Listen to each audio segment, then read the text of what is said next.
on today's episode of Timeless Wisdom. Why do I do this every week? I do this every week because happy people make the world better. That's coming up on Timeless Wisdom with Dennis Prager.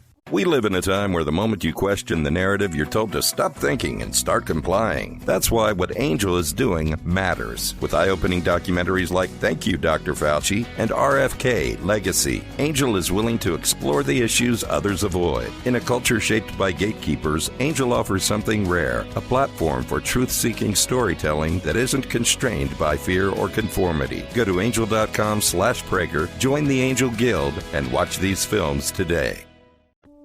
Welcome to Timeless Wisdom with Dennis Prager. Hear thousands of hours of Dennis's lectures, courses, and classic radio programs. And to purchase Dennis Prager's Rational Bibles, go to DennisPrager.com. It's the happy hour. Hey, everybody, it's the Happiness Hour on the Dennis Prager Show. Every Friday at this time, come hell or high water, I talk about happiness. That's right, and it begins with this music. With this music. Don't look at me, Alan. All right, everybody, come on, let's go. Everybody join in your cars, in your homes, in your kitchens. It's the happy hour. Yeah. I'm listening. The email run about 50-1 in favor of my singing along with this, Alan. 50-1. That's the ratio. Once a year, I don't sing.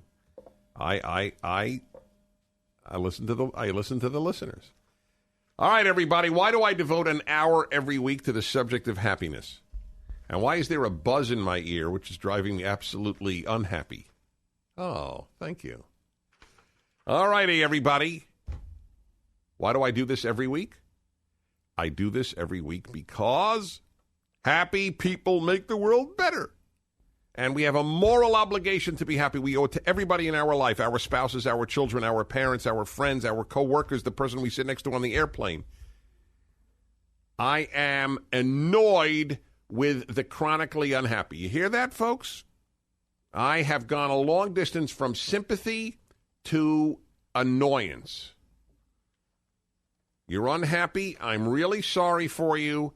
But by golly, we all have issues. Thank you. And we don't inflict it on others. We owe others a happy disposition like we owe others to brush our teeth and take a shower. Okay. Now, from the world of the news of happiness, it's getting a lot more attention, incidentally. The happiness issue is now, even in this article, which is from the Toronto Star, this past week, is very interesting. How they write in here, while some see it as a soft subject, understanding happiness may be extremely relevant today, says moral philosopher Cecil Abach. Yes, exactly. It's very relevant. It is not a soft subject. I used to think it was. Then I wrote a book on it, and in the course of the writing of the book is titled Happiness is a Serious Problem, and I will admit it is a puzzle to me. How you could enjoy this hour week after week and not read the book. I don't care, and I mean it. I don't care if you get a used copy. But I don't understand why you wouldn't read it. Okay. Happiness is a Serious Problem, my book on happiness. Having said that, we can move on. There is a man at Harvard who has written a book on happiness, and he makes a lot of interesting points, good points, in fact. Now, listen to this. This is the way this article in the Toronto Star opens, and it is so valid. Listen to this carefully. Real estate agents say you should buy the worst house in the best neighborhood rather than the best house in a less wonderful or even bad neighborhood. But not bad. They don't say bad. In a less expensive neighborhood, right? That is a rule of real estate in purchasing. Get the worst house in an expensive area rather than the best house in a cheap area or cheaper area, right?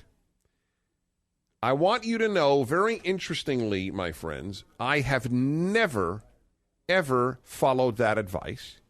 And by the way, have therefore not done particularly great in real estate. I've done okay. I mean, you can't do badly. Real estate has gone up over the last quarter century, half century, ridiculously much, of course.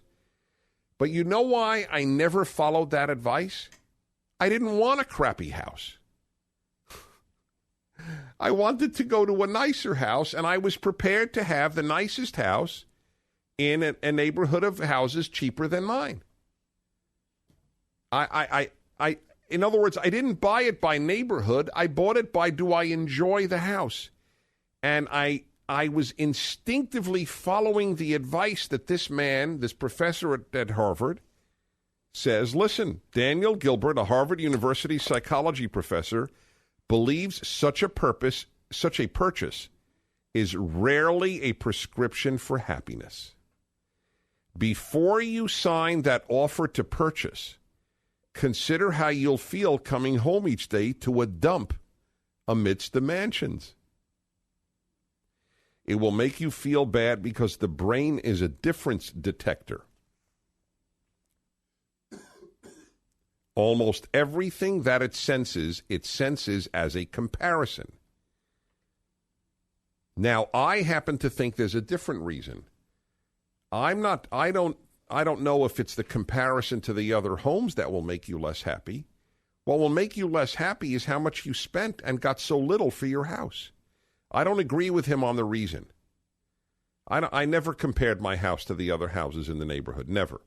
I don't do that about life in general. It's a very bad way to be happy. Compare your life to everybody else's. What I did was I asked, do I enjoy this house? But you're not going to enjoy the cheapest house in an expensive neighborhood because you could have gotten so much more house in a cheaper neighborhood. So the question is, do you buy your house to enjoy it, or do you buy your house as an investment to make money? And that is a philosophical question that goes to the heart of the question of what will increase your happiness. And that's what this hour is about, increasing your happiness. You will not increase your happiness by buying a house you don't particularly like because it's a great investment. You will particularly increase your happiness by buying a house you particularly enjoy coming back to every day. And it may not increase in value the way the junky house in a great neighborhood would. But I don't live to make money 20 years from now, 15 years from now on the sale of my house. I live today and tomorrow and the next day and the next day and the next day and the next day. And I want to enjoy the home that I come back to. It doesn't do me any good not to enjoy my home, but every day to think, but when I sell it, I'm going to really make more money than had I bought a house I enjoy. Now, if that makes you happy, do it. It doesn't make the vast majority of people happy because, as this professor correctly notes, what we really need are daily joys. Frequency, and this is a great line in this article. This is again from this professor of psychology.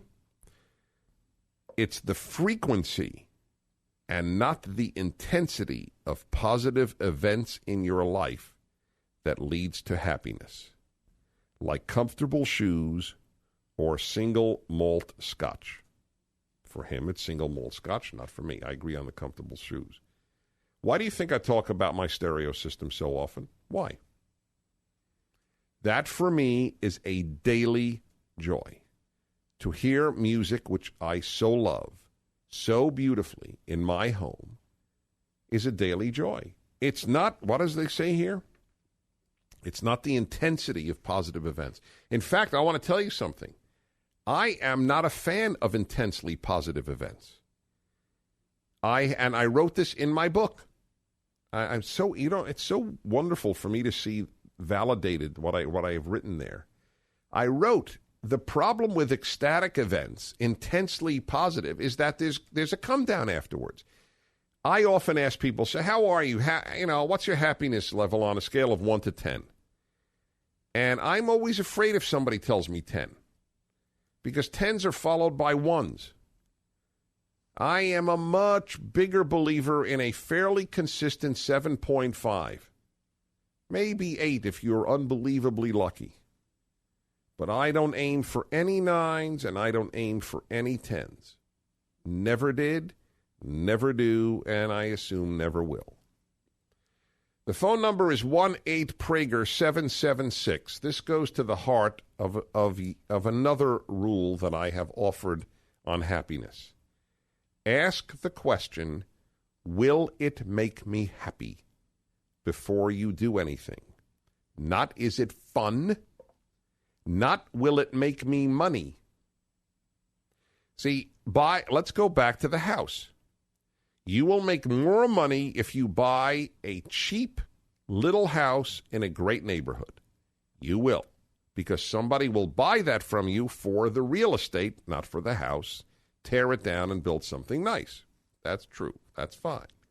But you will not enjoy living in that house compared to a much nicer house in a less ritzy area. You bought that house not based on the question, will living here make me happy? You bought it on the basis of, will buying this house make me money when I sell it? Whoopee-doo. 1-8-PRAGER-776. A lot of rules coming together on one illustration. You are listening to the Happiness Hour on the Dennis Prager Show, 877-243-7776. More examples coming up.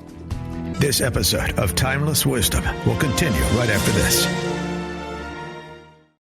We live in a time where the moment you question the narrative, you're told to stop thinking and start complying. That's why what Angel is doing matters. With eye-opening documentaries like Thank You, Dr. Fauci and RFK Legacy, Angel is willing to explore the issues others avoid. In a culture shaped by gatekeepers, Angel offers something rare, a platform for truth-seeking storytelling that isn't constrained by fear or conformity. Go to angel.com/Prager, join the Angel Guild, and watch these films today. Now, back to more of Dennis Prager's Timeless Wisdom. I'm Dennis Prager. This is the Happiness Hour, every week an hour on happiness. And I'm bringing together a number of rules, including a new one taken from this psychologist. It's the frequency and not the intensity of positive events in your life that leads to happiness. That is so important. That's a life-changing thing. I have spoken about that in the past, but never put it quite in those words, and the words are important. I gave the real estate analogy, and I have a real estate agent calling in and disagreeing, which is perfect. Margaret in Lakewood, Colorado. Dennis Prager. Hi, Margaret. Dennis, it's an honor. Thank you, Margaret.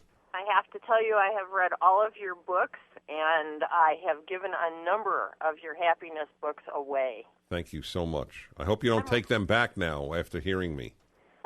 No, I just think as far as the real estate section of it, you need a little clarification on this. Okay. I am a real estate agent, right, and I say buy the worst house in the best neighborhood, not so you can live in a dump, but so you can turn it into your dream house, and in the future, if and when you decide to sell that home, you are going to have so much more equity than what it was worth when you bought it.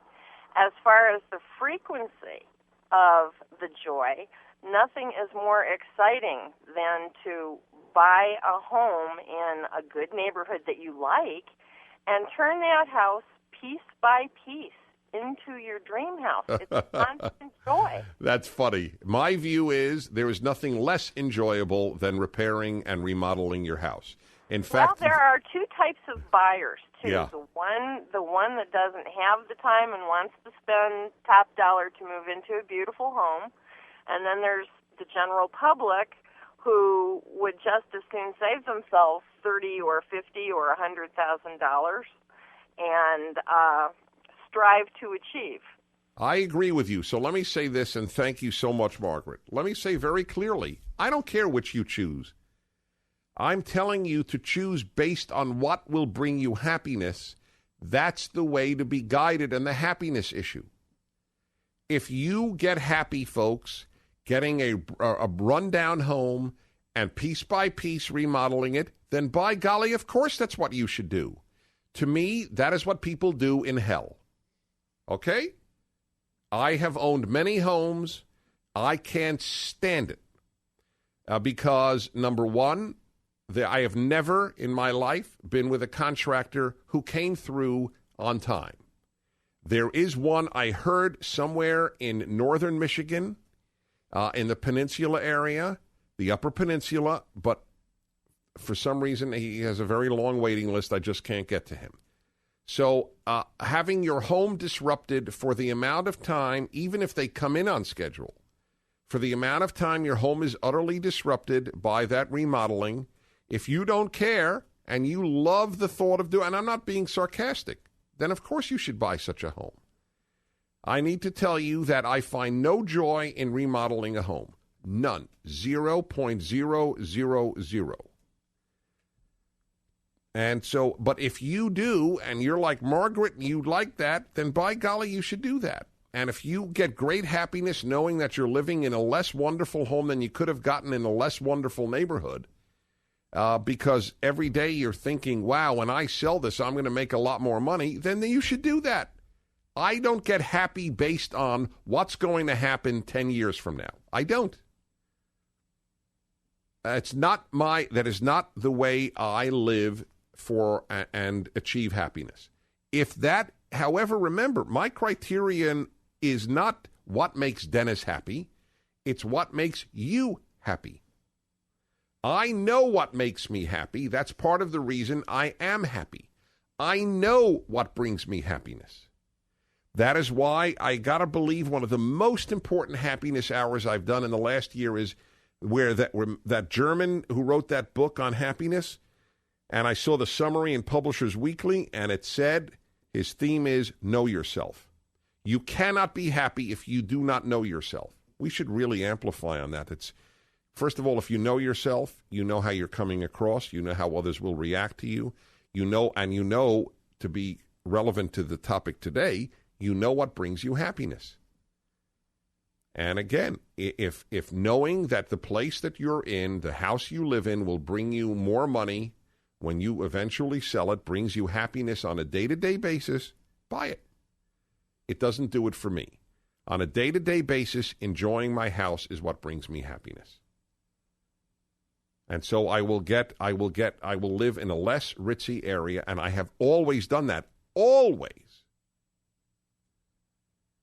And I'm sure I could have made more money in real estate had I followed the real estate guide as opposed to the happiness guide. All right, just again, there are two lessons today. 2 lessons in today's happiness course, number 1. I don't know. What do you think we've had? This is about a 500th, I guess, broadcast of happiness. Does that mean? Yeah, I would say so. 10 years times 50. That's a lot. We got to get those CDs out. It's one of the projects we have to do. Really help people a lot. Not to mention help me. Yeah, that was a pretty honest statement. And today's lessons are ask, this I have told you many times, ask, will it make me happy? And B, the other lesson, which I've never put in these words, and I commend the author of these terms, this professor, Daniel Gilbert at Harvard, and it's the frequency and not the intensity of positive events in your life that leads to happiness. Alan goes to a coffee place every day, right, Alan? You sit and you have, you nurse your coffee there, right? No, I'm serious. Isn't that a source of happiness for you? He doesn't reach a 10 sitting in a coffee shop, but it gives you a 7.5. It gives you an 8 regularly. That's big. That's very, very big. This guy writes, in fact, and I believe him, he compares something to winning $1 million. He said, yeah, he has found that small pleasures like coming home to a house that you like is more likely to yield long-term joy than inheriting $1 million, getting a big promotion, or being elected president. I agree with that. I agree. That's my stereo. That's my books. That's my friends. That's my Sabbath. I mean, that I have a holiday every week to look forward to. Folks, I'm not proselytizing here. I never do that. But I'm just telling you what works in my own life. Starting Thursday night, do you know that I actually feel endorphins? I mean it. Knowing that this day with friends and family and away from the problems of the world is going to take over. It's a joy. It's part of the reason I can do the happiness hour better on a Friday than on a Monday. 1-8-PRAGER-776, 1-8-PRAGER-776. Reactions, questions, disputes, real estate agents, 877-243-7776, the Happiness Hour on the Dennis Prager Show. This episode of Timeless Wisdom will continue right after this. We live in a time where the moment you question the narrative, you're told to stop thinking and start complying. That's why what Angel is doing matters. With eye-opening documentaries like Thank You, Dr. Fauci and RFK Legacy, Angel is willing to explore the issues others avoid. In a culture shaped by gatekeepers, Angel offers something rare, a platform for truth-seeking storytelling that isn't constrained by fear or conformity. Go to angel.com/Prager, join the Angel Guild, and watch these films today. Now, back to more of Dennis Prager's Timeless Wisdom. Everybody in the studio is smiling. How old is Kathleen? How old? 8? Even she's smiling. You're listening to the Dennis Prager Show, the Happiness Hour. So many ideas this particular hour. I usually focus on one, but I can't this hour because there are so many lessons to be learned from this rule offered by this psychologist, Daniel Gilbert, who's written a very fine book, apparently. I don't know the book, but this is from it and his theory that on the real estate purchase. He says, real estate agents say you should buy the worst house in the best neighborhood rather than the best house in a more modest neighborhood. But he said, if you want to be happy, buy the better house because you'll enjoy that more. Which is, I've always lived by that, and I didn't fully realize it because I realized, of course, there's an element of investment in any home. You don't want to buy the best house in a crime-infested neighborhood. Of course not. But there are less great neighborhoods that are not crime-infested, and you'll get a better home. Then there is the other issue here of little joys regularly bring you much more happiness than some great joy once in a year or once in a lifetime. Aim for daily joy. Daily joy will make you happier. You must find that. You mothers out there, do not martyr yourselves because you will start self-pitying. You will start getting angry at your husband. You will start getting angry at your kids. You take an hour for a purely selfish pursuit every day if possible. And it probably is possible. It is very important to have a daily joy. All righty, let's go to Liz in Dallas. Hello, Liz. Dennis Prager, thanks for calling. Hi, Dennis. I just think the world of you. Thank you. I've been a listener for 5 years, even though I'm pretty young still, and just have really valued what you've said about happiness. Good. I wanted to ask you a question. I heard what you said about having tiny joys over a long time instead of big, intense joys. Right. And I'm really experiencing that right now because I'm coming off of my wedding, and it was an extraordinary, joyful time.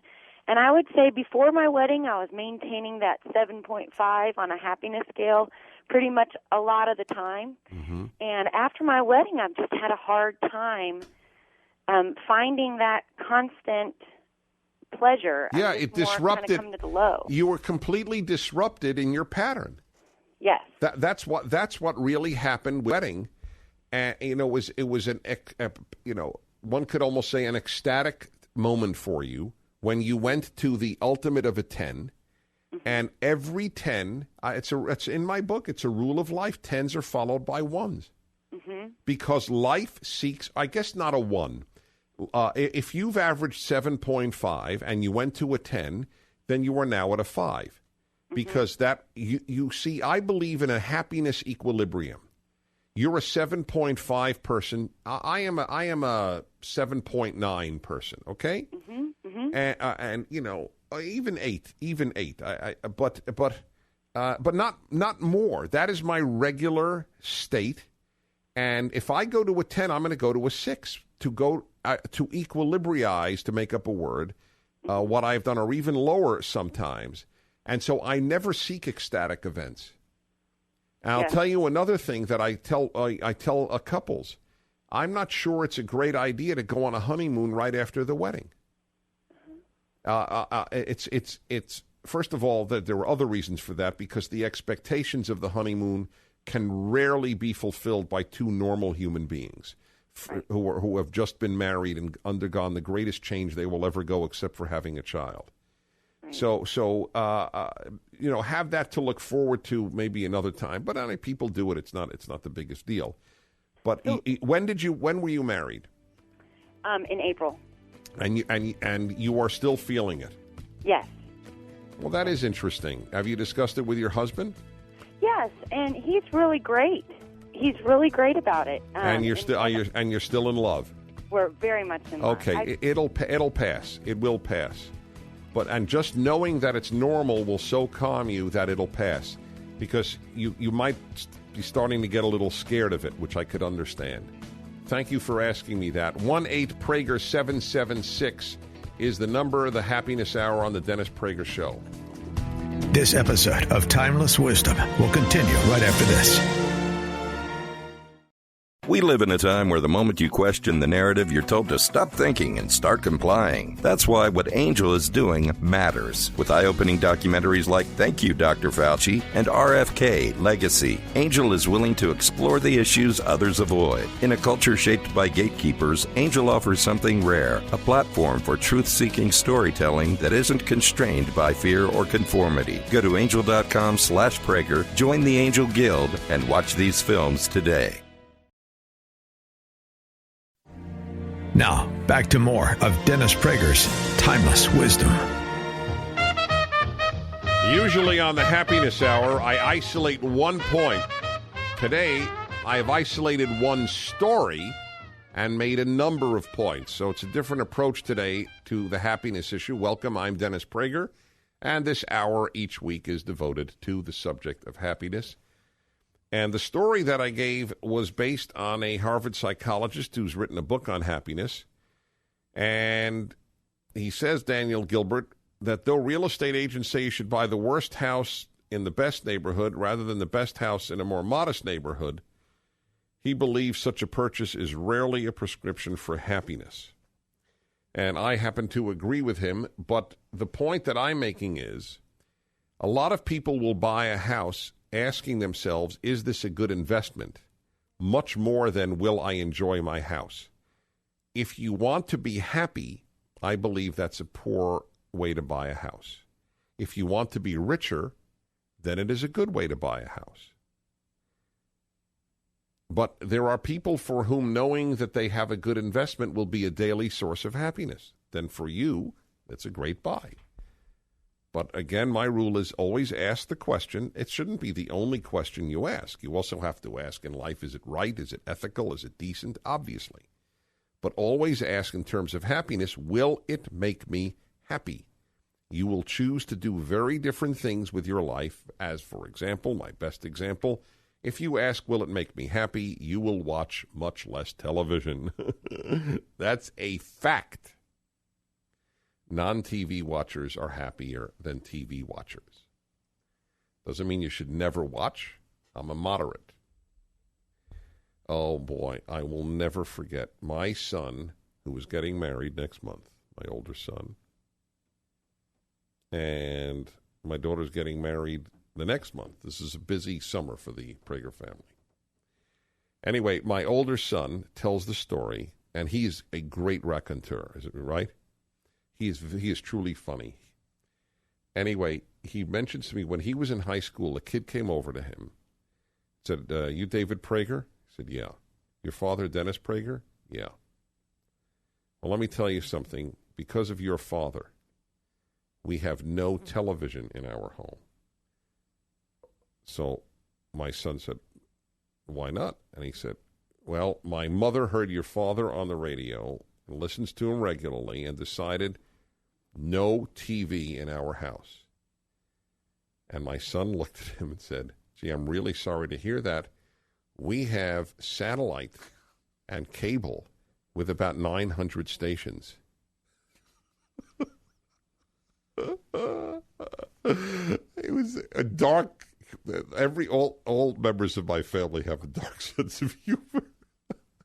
But I've always thought, what a pitiful, sad moment for that boy, thinking, oh my God, Prager's own son. Now, what I have taught them was there were very restricted times that TV was available, but it was available. Now, I'm not telling any of you you should install it if you didn't. Believe me, your home is probably better off for none. But it was very funny that happened in that instance. Anyway, of course I'm anti-TV, and I watch it very rarely. I think sports and tragedies. Not even tragedies. I mean, catastrophes like 9/11. Or evils, if you will. In any event, the question is, will it make me happy? Let's get some calls here. Westchester, California. Judy. Hello, Judy. Dennis Prager. Hi, Dennis. I'm just Hi. calling. I've listened to you for many, many years, and Thank then I you. lost you for a while, but my friend Harry told me where to find you. God bless Harry. I just want to tell you that my daughter and I just invested in a duplex in a very good neighborhood, and it was a total tear-down dump. Right. And we have been putting the back unit together that she's going to be living in. It is absolutely beautiful. It has brought us closer together. There you go. And happiness that you can't believe. And yes, I it is believe an you. investment, but we're going to live there. I believe you. I believe you. This is my point, folks. Just because remodeling a home I'm living in brings me no joy does not mean it won't bring Judy and her daughter joy. Thank God we all get happiness from different things, or we would have a very boring world. I mean, there are people who like ballet. What'd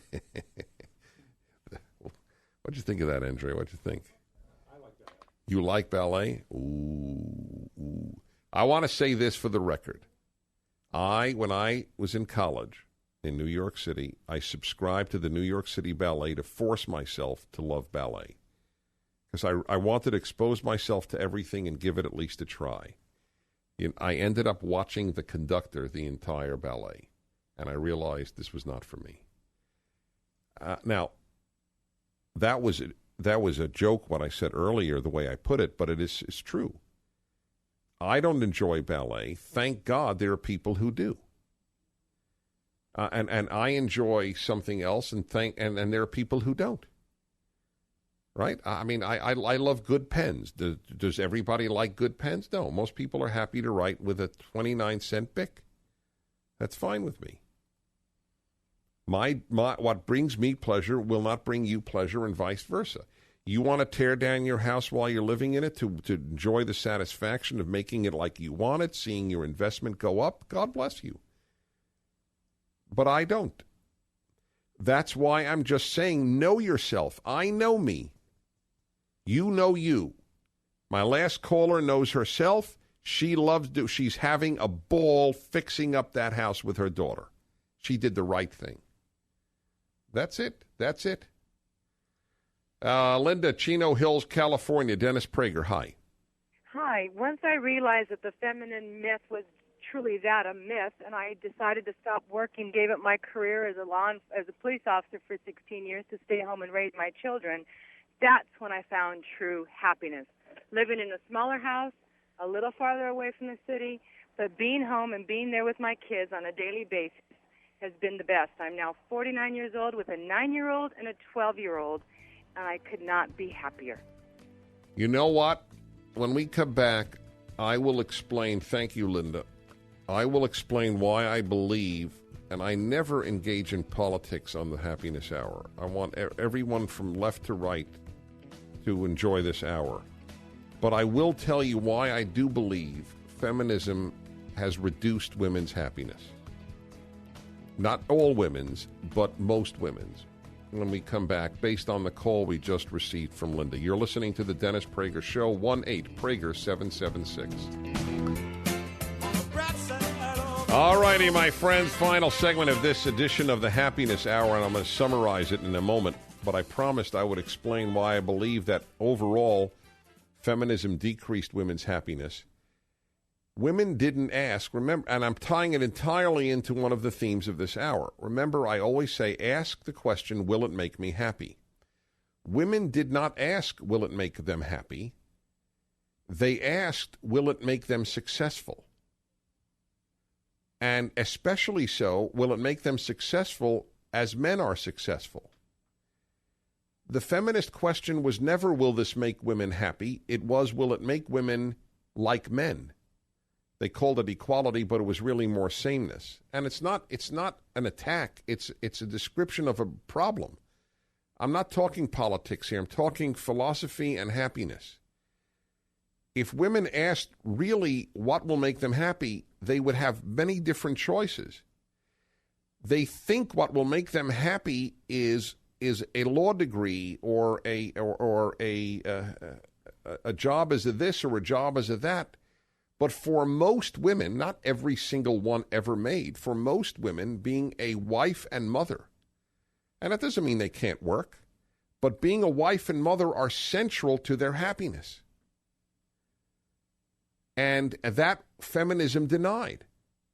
So that is not central. That was a patriarchal, sexist thing to tell you, but it decreased women's happiness because women became less in touch with themselves as a result. For young women not to put marriage in the answer, what do you think will make you happy, but rather give vocational answers, means that they have distanced themselves from their natures and don't really know the answer, what will make them happy. I began this hour with the story of the very simple statement made by this psychologist, Daniel Gilbert. Real estate agents correctly say you will do better if you buy the cheapest house in a great neighborhood as opposed to the best house in a cheaper neighborhood. But the question is not, is it the best investment? The question is, will it make you the happiest? And Daniel Gilbert and I say no. For most people, it won't. Because, and this was the great lesson of this hour, as he puts it, it's the frequency and not the intensity of positive events in your life that leads to happiness. And I'm going to do a whole hour just on frequency, Alan. Put that down. That's so important. Now it is time for you to call in at 1-8-PRAGER-776 on any subject under the sun and even beyond the sun. From the meaning of life to my favorite pretzel. 1-8-PRAGER-776, The Dennis Prager Show.